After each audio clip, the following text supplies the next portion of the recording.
ഈശോയിലെ ഏറ്റവും സ്നേഹമുള്ള പ്രിയ ദൈവമക്കളെ, ഈ വിശുദ്ധ പ്രഭാതത്തിൽ നാം ദൈവത്തിരുസന്നിധിയിൽ പ്രാർത്ഥനാപൂർവമായിരിക്കുമ്പോൾ പരിശുദ്ധ അമ്മയുടെ സുഹൃതങ്ങളെ ധ്യാനിക്കാം.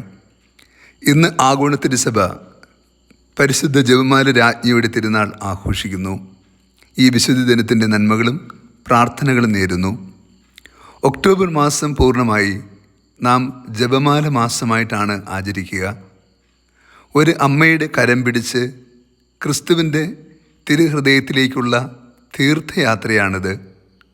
കുരിശിൽ നിന്ന് ആരംഭിച്ച് കുരിശിൽ അവസാനിക്കുന്ന കൃപയുടെ പ്രാർത്ഥന കൂടിയാണ് ജപമാല. ഓരോ ജപമാല മന്ത്രങ്ങളും വിശ്വാസത്തോടെ പ്രാർത്ഥനയോടെ ഉരുവിടുമ്പോൾ നമ്മുടെ മനസ്സ് മാതൃസ്നേഹത്താൽ നിറഞ്ഞ് ക്രിസ്തുവിൻ്റെ മനസ്സിലേക്ക് ഉയരുന്നു. വലിയൊരു ആത്മീയ ബലമാണ്. കരങ്ങളിൽ മുറുകെ പിടിച്ച ജപമാല നമുക്ക് ഒരു ബലമാണ്.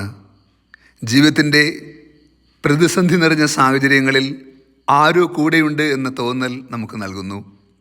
ഒരു അമ്മയുടെ സാന്നിധ്യം മക്കൾക്ക് എപ്പോഴും ആശ്വാസമാണല്ലോ. ഒരു ആത്മീയ അമ്മയുടെ സാന്നിധ്യവും അതുപോലെ സാന്ത്വനമരുളുന്നുണ്ട്. പരിശുദ്ധ അമ്മ തിരുസഭയ്ക്ക് നൽകുന്ന ബലവും ഇതുതന്നെയാണ്. കുരിശിൻ്റെ കീഴെ നിൽക്കാൻ ഒരമ്മ, ജീവിതത്തിൻ്റെ ആശ്വാസത്തിൽ സങ്കടങ്ങളിൽ സമാധാനിക്കാൻ, നമുക്ക് സാന്ത്വനത്തിൻ്റെ സ്നേഹസ്പർശനമേകാൻ ഒരമ്മ, എല്ലാം ശരിയാകുമെന്ന് പറയാൻ ഒരു വ്യക്തി, അത് വലിയ ബലമാണ്. പരിശുദ്ധ അമ്മ ഭൂമിക്ക് നൽകുന്ന ഏറ്റവും വലിയ ബലവും ഇതുതന്നെയാണ്.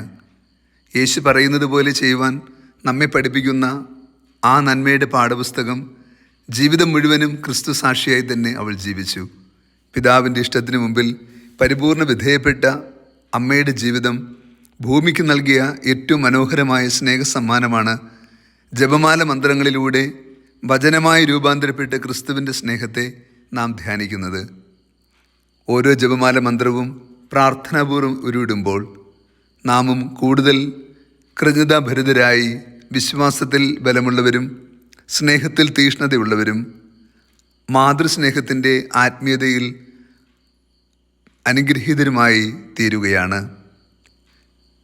ഇന്നത്തെ സുവിശേഷത്തിൽ നാം ധ്യാനിക്കുന്നത് പോലെ ദൈവദൂതൻ നൽകിയ സന്ദേശത്തെ ഹൃദയത്തിൽ സ്വീകരിച്ചുകൊണ്ട് അവൾ വിനീത ദാസിയായി പറഞ്ഞു, ഇതാ കർത്താവിൻ്റെ ദാസി, അങ്ങയുടെ വാക്ക് എന്നിൽ നിറവേറട്ടെ. ദൈവത്തിൻ്റെ ഇഷ്ടത്തിൻ്റെ മുമ്പിൽ സ്നേഹപൂർവ്വം ശിരസ് നമിക്കുകയും ആത്മശരീരങ്ങളോടുകൂടി തന്നെ സമർപ്പിക്കുകയും ചെയ്ത അമ്മയുടെ ജീവിതം നമുക്ക് പ്രചോദനമാകട്ടെ.